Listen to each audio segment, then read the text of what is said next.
బాబాసాహెబ్ అంబేద్కర్ కి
నూట 35వ అంబేద్కర్ జయంతి సందర్భంగా మన మేడిపల్లి గ్రామంలో మరి మనం అంబేద్కర్ జయంతిని ఘనంగా జరుపుకుంటూ ఈ యొక్క కార్యక్రమానికి ముఖ్య అతిథిగా మన మార్కెట్ కమిటీ చైర్మన్ గారు సోమ భీమారెడ్డి గారికి మా యొక్క హృదయపూర్వకంగా జైబీలు మరియు అదేవిధంగా మన మాజీ సర్పంచ్ పద్మకర్ గారికి మరి భూమారెడ్డి గారికి మరి వెంటన్న గారికి మరి సాయన్న మా యొక్క ఇక్కడ వచ్చినటువంటి మరి నవీన్ తమ్ముడు గారికి మరి వివిధ ఎల్లన్న గారికి మరి గ్రామస్తులకు మరి యూత్ మెంబర్లకు అందరికీ నా యొక్క హృదయపూర్వకంగా జైభీములు.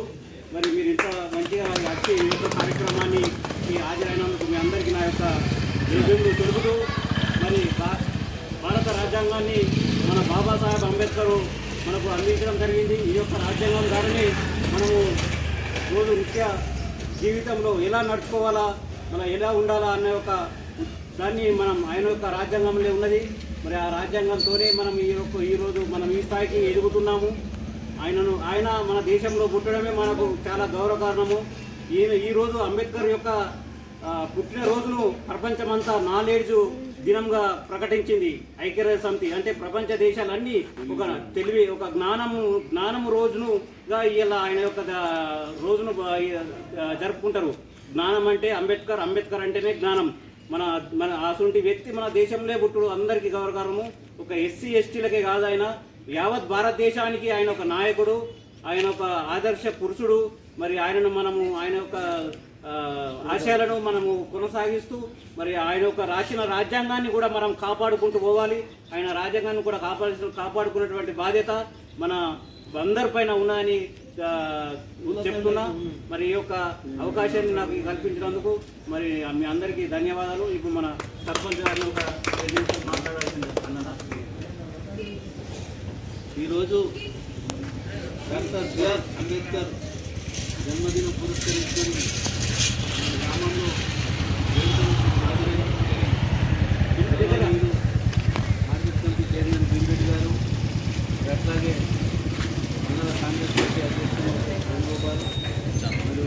రెడ్డి నవీన్ గారు, లింగారెడ్డి లింగన్న, రంగన్న, వెంకన్న, వసంతరావు, లింగన్న, పేరు పేరున గ్రామ యువకులకు పెద్దలందరూ కూడా పేరు పేరున హృదయపూర్వక నమస్కారం తెలియజేసుకుంటూ, ఏదో ఒక వర్గానికి చెందిన నాయకులు, ఒక వర్గానికి చెందిన వారు అది మనము మన విధాల నుంచి తీసేయాలి.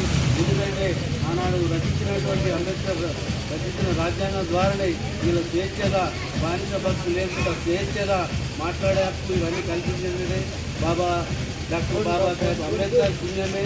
లేకుంటే రాజ్యాంగం లేకుంటే మనము రాజుల కాలంలో ఎట్లయితే బానిస భక్తులను రాజు చెప్తేనే ఎట్లయితే మనకు కూడా పెదవంతులకు ఎందుకంటే మన గ్రామంలో ఇల్లు దొరకడానికి ఈ రాజ్యాంగం ద్వారా ఇంత స్వేచ్ఛగా ప్రపంచ దేశంలో భారతదేశానికి ఇంత గుర్తింపు వచ్చిందంటే కూడా డాక్టర్ బాబాసాహెబ్ అంబేద్కర్ గారే. ఈ సభను ఉద్దేశించి ఈ అవకాశం ఇచ్చిన పెద్దలందరూ కూడా మరొకసారి ధన్యవాదాలు తెలియజేస్తున్నాను.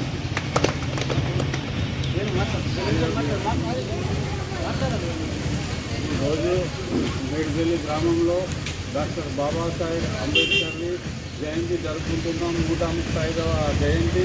బాబాసాహెబ్ అంబేద్కర్ అంటే చాలా గొప్ప తెలివిగల మనిషి. తన రాజ్యాంగం కూడా రాసింది. రాజ్యాంగం అన్ని దేశాల్లో తిరిగి చాలా మేధావులైన రాజ్యాంగం చాలా ప్రమాణం. ఈ రాజ్యాంగం వల్లనే బీసీలకు హక్కులు కల్పించి రాజ్యాంగం మనం ఎలా బతకాలి, ఎట్లా బతకాలి ఈ కార్యక్రమానికి ఇచ్చేసిన మా పద్మాంకర్ తమ్ముడు గారికి, ప్రసాద్ గారికి, మండల కాంగ్రెస్ ప్రెసిడెంట్ వేణు గారికి, పెద్దన్న గారికి, గంగయ్య గారికి, వసంత్ గారికి, భూమిరెడ్డి గారికి, మా సాయన్న గారికి, ఇంకా యువకులకు అందరికీ ప్రత్యేక అభినందనలు తెలుసు. అంబేద్కర్ చాలా గొప్ప వ్యక్తి.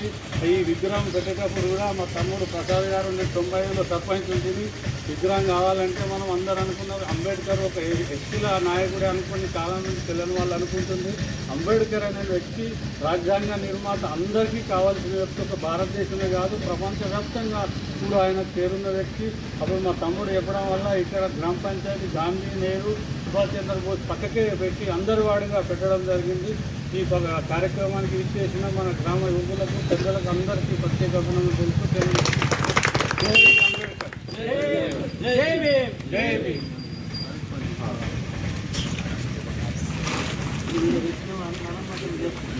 మనం